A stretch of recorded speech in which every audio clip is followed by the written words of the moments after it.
তাজউদ্দিন হলে ছাত্র দলের একজন ঢোকার প্রবেশ করছে, এটা ভিডিও একটা ভাইরাল হয়েছে যে স্যারকে বলতে স্যার আমাকে ঢুকতে দেন।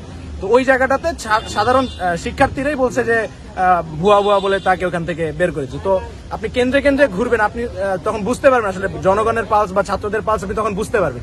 তখন আপনি যখন বুঝবেন আপনি ভয় পেয়ে যাবেন, স্বাভাবিক। যখন বুঝতেছেন যে আসলে মানে মাঠ আর এখন আপনার হাতে নাই বা পায়ে নাই, তখন আপনি মাঠ ত্যাগ করা স্বাভাবিক। 33 বছর পরে যেহেতু ডাকসুটা হচ্ছে, তো আমরা সুষ্ঠু মতো ভোটটা দিতে পারছি। তো এই দিক থেকে আমার মনে হয় না যে আমাদের যেই হলটা ছিল ওইখানে একদম সুন্দর মতো ভোট হয়েছে, আমরা ভালো মতো ভোট দিতে পারছি। আমরা চাই যে গণতান্ত্রিক কেউ আসুক, বা আমরা যাদের ভোট দিয়েছি ওই যারা প্রার্থী ছিল তারা যেন সিলেক্টেড হয়, আমরা যেন ভালো একটা পরিবেশ পাই, বা ওরকম ডাকসুর মতো যেন আমরাও সেটাকে উদযাপন করতে পারি। সবাই খুব সুন্দর সুষ্ঠুভাবে ভোট দিতে পেরেছে।